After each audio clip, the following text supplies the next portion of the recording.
राहुल गांधी के दिए बयान पर केंद्रीय मंत्री अनुराग ठाकुर ने तीखा हमला बोला।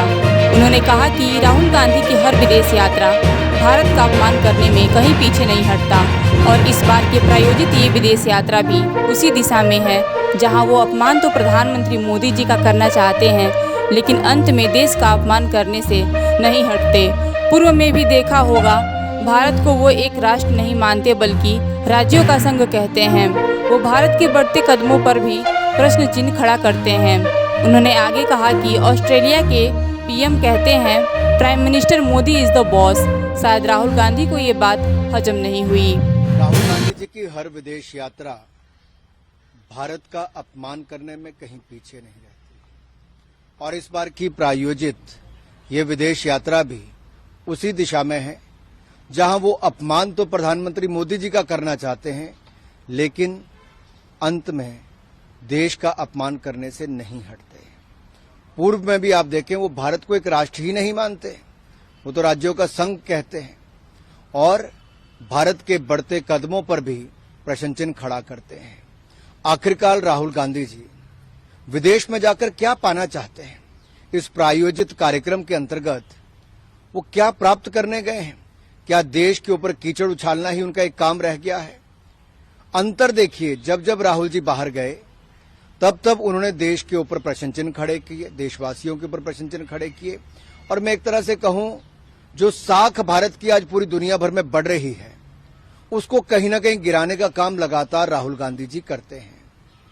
एक तरफ प्रधानमंत्री जी के 6 दिन की यात्रा में लगभग 2 दर्जन दुनिया भर के प्रधानमंत्री, राष्ट्रपति उनसे मिलते हैं।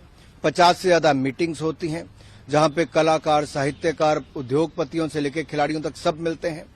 भारत के बढ़ते कदमों की चर्चा दुनिया करती है और भारत में एक भविष्य देखती है। होप दुनिया को भारत और भारत के नेतृत्व में नजर आती है। दुनिया के बड़े नेता जब ये कहते हैं कि मोदी जी दुनिया के सबसे लोकप्रिय नेता हैं और बार बार एक नहीं अनेक ऐसे सर्वेस में पाया जाता है। ऑस्ट्रेलिया के प्रधानमंत्री कहते हैं prime minister Modi is the boss. शायद राहुल गांधी जी को ये बात भी हजम नहीं हुई। इटली की प्रधानमंत्री ने जब कहा कि मोदी जी दुनिया के सबसे लोकप्रिय नेता हैं और किसी देश के प्रधानमंत्री अगर उनको अभिनंदन पांव छूकर करते हैं, शायद ये 75 वर्षों में कभी नहीं हुआ, तो कांग्रेस इसको हजम नहीं कर पाई। और जब देश इस बात का खुशी मनाता है कि हमारे नेता के कारण 140 करोड़ देशवासियों की मान सम्मान बढ़ता है, भारत का मान बढ़ता है, दुनिया भारत में उम्मीद, होप देखती है, तो शायद ये कांग्रेस हजम नहीं कर पाती। और जिस कालखंड की बात राहुल गांधी जी करते हैं कि 80 के दशक में दलितों पर अत्याचार होता था, अनुसूचित जाति के परिवारों पर अत्याचार होता था, तब देश और प्रदेश में, उत्तर प्रदेश में कांग्रेस की ही सरकारें थी। शायद वो बाहर जाके बताना चाहते थे कि इनके समय दलितों पर, अल्पसंख्यकों पर अत्याचार होते थे। नरेंद्र मोदी जी की सरकार में सबका साथ, सबका विकास, सबका विश्वास और सबका प्रयास, इसी मूल मंत्र के साथ आगे चलते हैं। इनके समय लड़खड़ाती, चरमराती अर्थव्यवस्था थी, आज दुनिया की 5वीं सबसे बड़ी अर्थव्यवस्था हो गई है। इनके समय हिंदुस्तान की परंपराओं को मारने का काम किया जाता था, ये पश्चिमी संस्कृति की ओर देखते थे। नरेंद्र मोदी जी ने कला, संस्कृति और अपनी परंपराओं को एक बार फिर जगाने का काम किया है।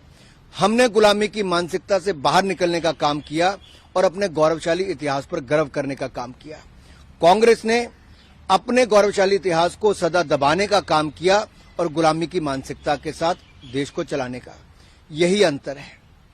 आज वो विदेशों में जाकर राहुल गांधी जी भारत, भारतीयों और भारतीयता को अपमानित करते हैं, बदनाम करते हैं, कीचड़ उछालते हैं। ये देश को कभी स्वीकार नहीं होगा।